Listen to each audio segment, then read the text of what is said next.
Bismillahirrahmanirrahim. Assalamualaikum warahmatullahi wabarakatuh.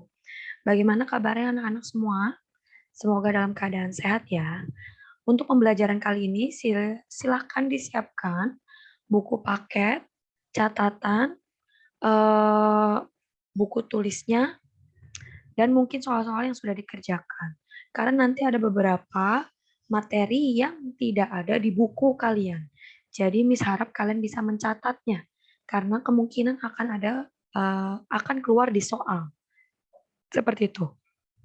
Kalau di pertemuan sebelumnya kita membahas pengaruh kalor terhadap suhu suatu zat, sekarang adalah pengaruh yang kedua, di mana pengaruh kalor terhadap wujud zat. Yang kita tahu wujud zat itu kemarin itu ada padat, cair, dan gas. Nah, kalor itu apa? Adalah energi yang berpindah dari suhu yang tinggi ke suhu yang rendah. Berarti pengaruh kalor terhadap wujud zat berarti adanya perpindahan energi panas tersebut sehingga merubah wujud dari zat atau suatu benda. Contoh nih, dari padat ke gas. Kan prosesnya menyublim. Berarti kan dia membutuhkan kalor, memerlukan kalor. Nah, sedangkan dari gas ke padat, maaf ini harusnya deposisi. Deposisi kan? Nah, kalau deposisi berarti dia melepaskan kalor. Contohnya apa sih yang dari cerobong asap itu loh?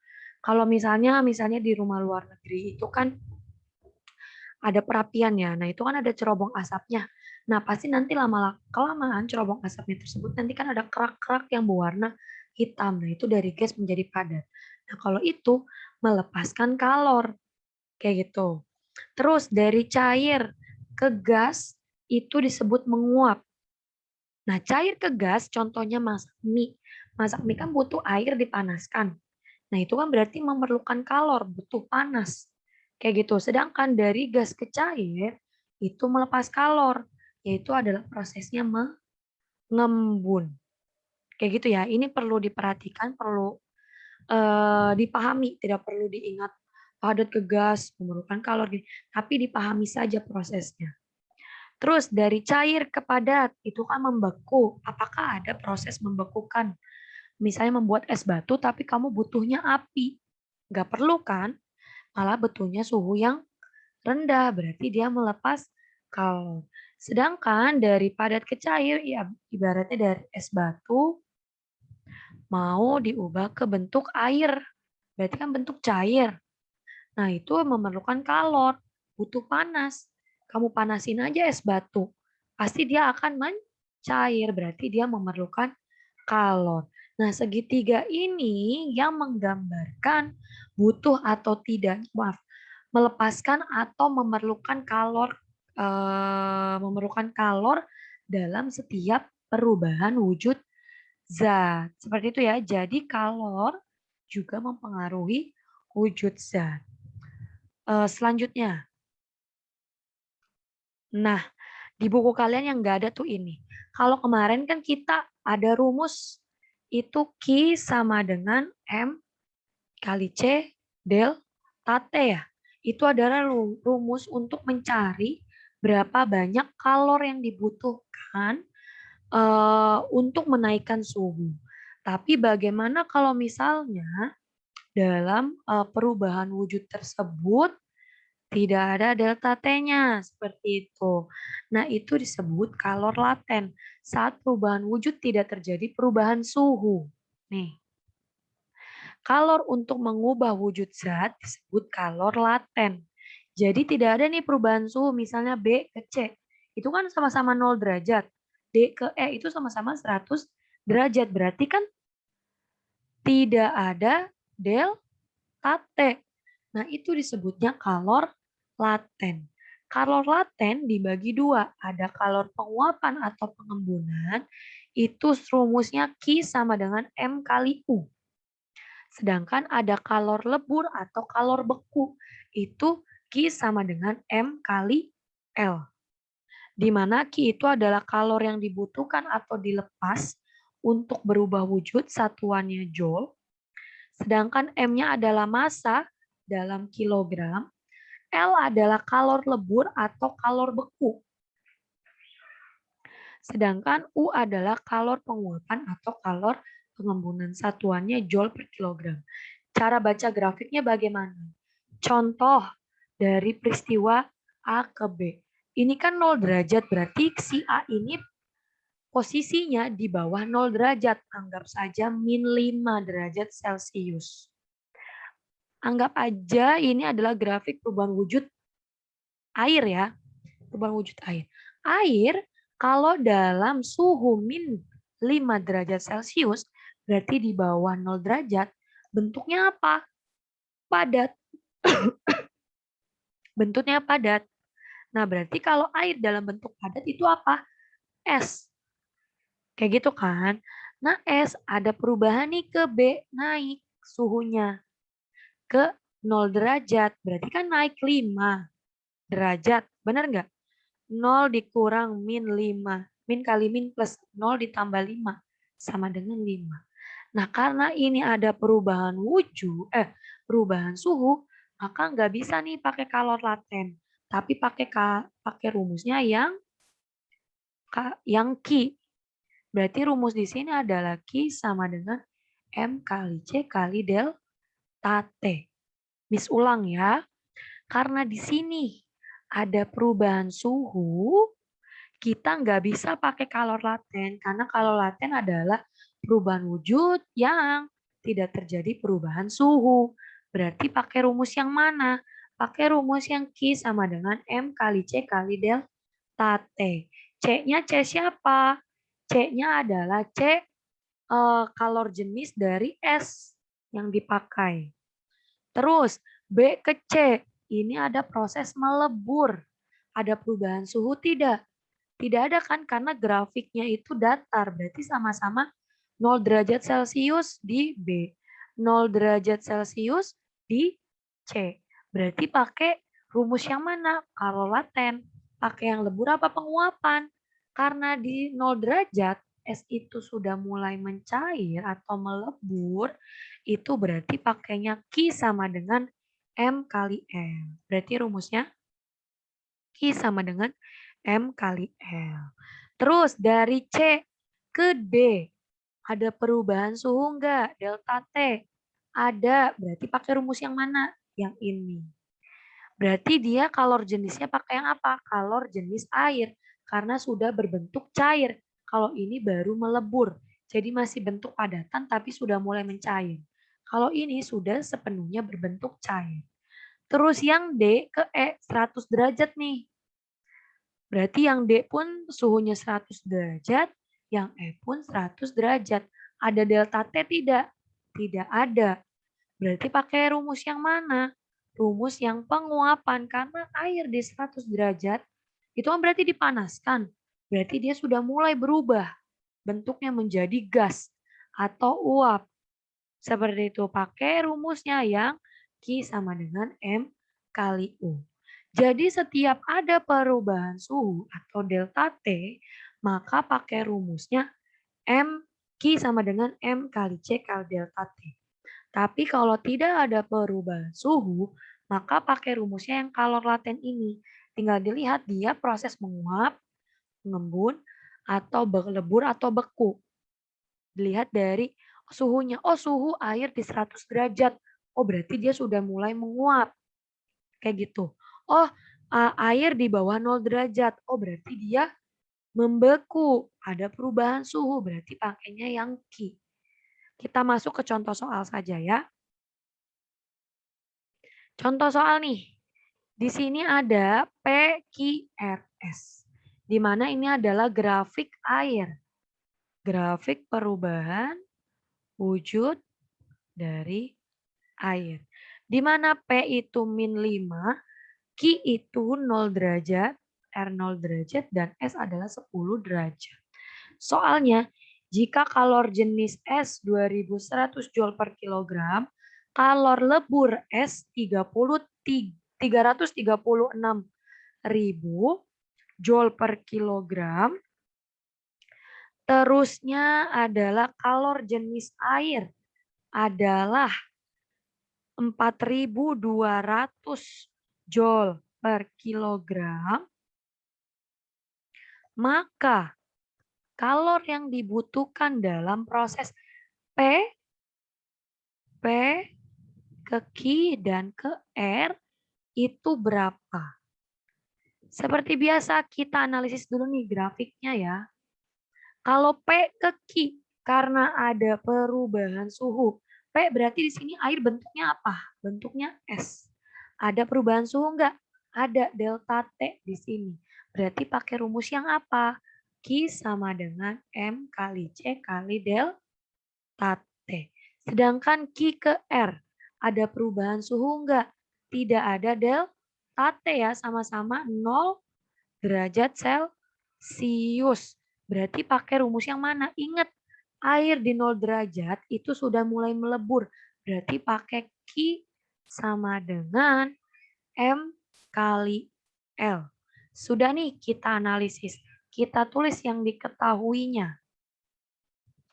Diketahuinya masanya berapa? Masanya 1 kilogram. Apalagi yang diketahui? Diketahui di sini suhu ya, suhu. Delta T untuk P ke Q sama dengan T2 min T1. T2-nya berapa? Ini kan T2. 0 derajat dengan min 5 besaran mana? 0 kan? Berarti T2-nya adalah 0. Dikurang T1-nya min 5. Min kali min plus berarti 0 ditambah 5 sama dengan 5 derajat Celcius. Sedangkan untuk suhu T untuk Q dan R sama dengan 0 derajat Celcius. Ini berarti kan tidak ada ya. Tidak ada. Terus kalor jenis untuk S sama dengan 2100 Joule per kilogram derajat Celcius. Kalor jenis lebur S sama dengan 3036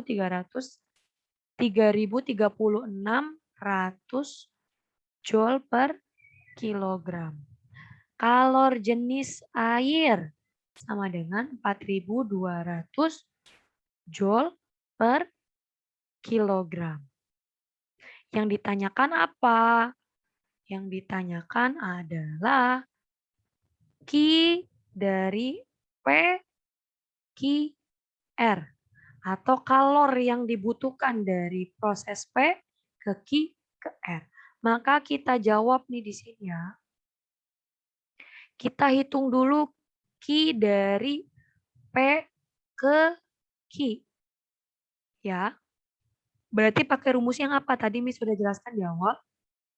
Pakai rumusnya yang M kali C kali delta T. Masanya berapa? 1 kilo. Ingat ya. Oh ini kilogram, sini kilogram, kilogram, kilogram. Berarti tidak perlu dirubah. Yang C-nya, kita bingung nih pakai C yang mana, kalor jenis yang mana.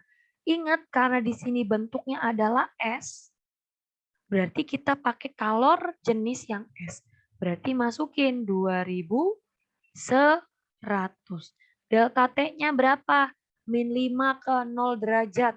Selisih suhunya berapa? Perubahan suhunya adalah 5 derajat Celcius. Tinggal kita kali 1 kali 2100. 2100. 2100 kali 5. Berarti anggap saja 21 kali 5, 5, 10 tambah 0, 2. Satuannya apa? Joule per Celcius. Oh maaf, Joule. Salah. Joule. Oke. Berarti didapat nih. Kalor yang dibutuhkan adalah 10.500 Joule. Ya, seperti itu ya. 10.500 Joule. Kalian pahami dulu. Jadi untuk Q atau banyaknya kalor yang dibutuhkan dari proses P ke Q adalah 10.500 Joule. Sekarang kita cari yang di sini ya.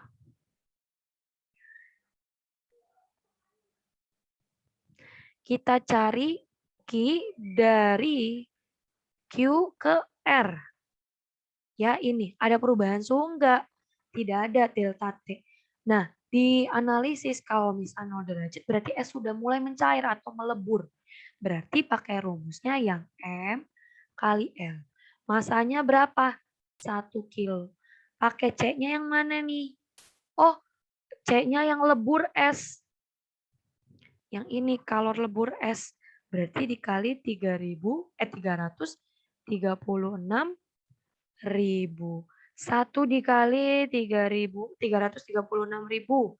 Berarti 336.000 Joule. Udah didapat nih yang P ke Q 10.500, yang Q ke R 3.300.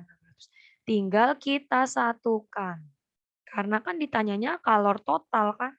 P ke Q ke P ke Q ke R. Berarti Q sama dengan Q P QR sama dengan Q PQ ditambah Q QR. Q PQ berapa? 10.500 ditambah Q QR berapa? 336.000. Tinggal dijumlahkan berapa? Didapat hasilnya 346.500 Joule. Jadi kalor yang dibutuhkan dari proses P ke Q ke R adalah 346.500 Joule ya.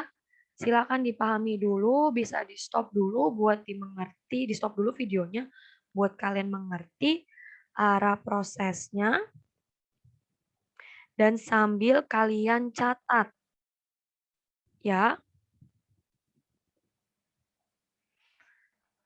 Oke, itu adalah untuk kalor mempengaruhi perubahan wujud. Biasanya nanti di soal itu ada grafik-grafiknya. Next. Yang selanjutnya adalah asas Black. Asas Black itu apa sih? Banyaknya kalor yang dilepaskan dari benda bersuhu lebih tinggi itu akan sama banyak dengan kalor yang diterima benda yang suhunya lebih rendah. Contohnya apa sih? Kalian pasti pernah kan bikin, misalnya gini, kalian mau bikin air hangat. Air hangat itu didapat dari apa? Air panas dan air dingin. Saat kalian campurkan, kalor yang dilepas dari air panas, itu sama dengan kalor yang diterima oleh air dingin. Akhirnya apa? Suhunya menjadi hangat. Kalian bikin teh, pasti kan air panas dulu karena untuk melarutkan gulanya. Kalian tambah air dingin. Nah, air panas tersebut melepaskan kalor. Itu sama besar dengan kalor yang diterima oleh air dingin tersebut. Maka rumusnya adalah Q lepas sama dengan Q terima. Di mana Q kita tahu rumusnya itu adalah Q sama dengan M kali C kali delta T. Berarti tinggal kita tulis Q lepas M1 kali C1 kali delta T1. Q terima M2 kali C2 kali delta T2. Delta T kita urai nih. M1 kali C1. Delta T itu sama dengan T1 kurang TC. Jadi Q lepas ini adalah yang suhunya tinggi. Sedangkan Q terima adalah yang suhunya rendah. Makanya T1 min TC. TC ini adalah T campuran. Kalau di buku kalian itu ada di halaman asas Black. Halaman 182. Rumusnya di 184. Di situ ditulisnya TA. TC dengan TA itu sama. Ya. Nah, kenapa T1 min TC? Karena suhu percampuran itu pasti lebih rendah dibandingkan suhu yang air panasnya. Berarti T1 min TC. Sama dengan M2 kali C2. Nah, di sini TC duluan. TC dikurang T2. Karena suhu T2 itu adalah suhu yang dinginnya, pasti dia juga lebih rendah dibandingkan suhu hasil pencampurannya. Maka keterangannya M di sini M1 maupun M2 itu adalah massa benda. M1 itu dari massa benda yang suhunya tinggi, M2 adalah massa benda yang suhunya rendah. C1 kalor jenis kalor jenis benda 1, C2 berarti kalor jenis benda 2. T1 itu suhu mula-mula ya, atau suhu dari benda yang suhunya tinggi. Sedangkan T2 adalah suhu dari benda yang lebih rendah. TC adalah suhu pencampuran ya. Jadi karena bunyi prinsip asas Black adalah kalor yang dilepas dari suhu tinggi sama dengan kalor yang diterima suhu rendah, maka rumusnya Q lepas sama dengan Q terima. Kita masuk ke contoh soal. Nah, contoh soal ini yang pertama. Air sebanyak 0,5 kg yang bersuhu 100 derajat Celcius dituang ke dalam bejana dari aluminium yang memiliki massa 0,5 kg. Jika suhu awal bejana sebesar 25 derajat Celcius, kalor jenis aluminiumnya 900 Joule per kilogram derajat Celcius, dan kalor jenis airnya 4200 Joule kilogram per derajat Celcius. Maka suhu pencampuran atau kesetimbangan yang tercapai adalah kita abaikan kalor yang ada di lingkungan. Maka kita tulis dulu nih, diketahui, biasakan. M1 berarti massa dari suhu yang tinggi, berarti yang ini 0,5 kg. Berarti kalornya kan karena dia ini bentuknya air, berarti kalor airnya C1 itu kalor air. Berapa? 4200 Joule per kilogram derajat Celcius. Terus M2-nya. M2 berarti yang suhunya lebih rendah. Berarti mana nih? Oh, bejana aluminiumnya 0,5 kilogram. Kayak gitu. C2-nya. C2-nya berarti yang mana? Karena ini aluminium, berarti C2-nya adalah yang 900 Joule per kilogram derajat Celcius.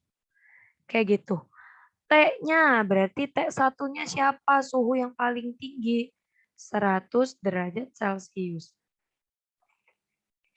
T2-nya berarti suhu yang lebih rendah. Yaitu adalah yang di bejana aluminium. Berarti 25 derajat Celcius. Apa yang ditanyakan? Yang ditanyakan adalah TC atau suhu pencampuran. Maka didapat rumusnya Q lepas sama dengan Q terima. Q berarti M1 kali C1, T1 min TC. M2 kali C2, T2 min TC. Seperti itu ya. M1-nya berapa? 0,5. C1-nya 4200. T1-nya 100 dikurang TC karena kita mau cari itu. M2-nya sama 0,5. C2-nya karena aluminium berarti 900. T2-nya berapa? Oh maaf, ini kebalik. Kebalik harusnya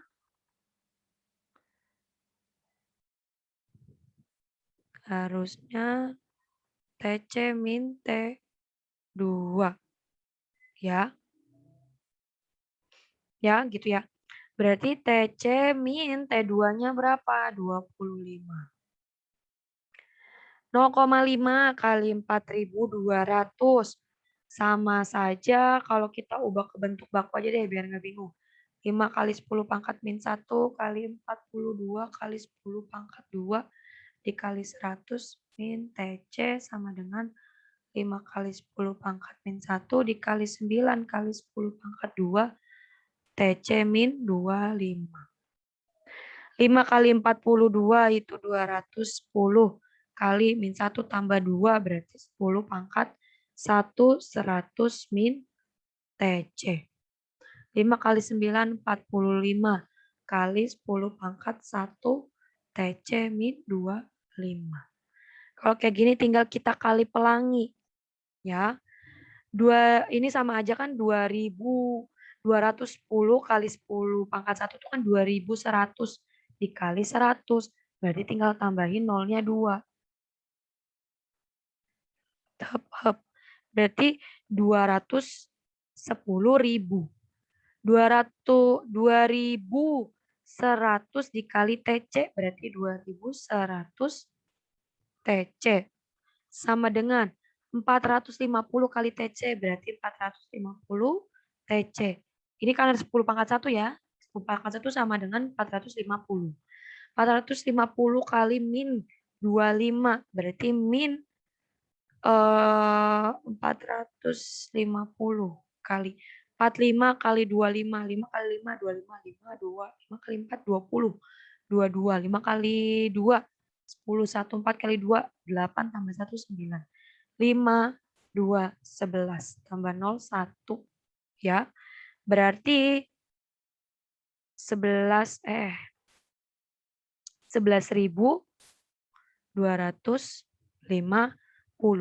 Yang angka dengan angka, yang ada variabelnya dengan variabelnya. Berarti 210.000 ini pindah ke sini karena pindah ruas berarti berubah menjadi positif 11.250. 450 TC ini juga negatif pindah ruas berarti ditambah 2.100 TC. 210.000 tambah 11.250 berarti berapa? Itu sama dengan 221, 250 sama dengan ini tambah ini. 2.550 TC.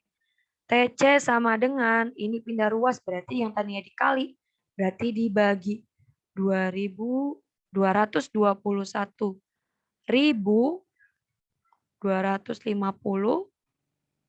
dibagi 2.550 sama dengan TC berapa?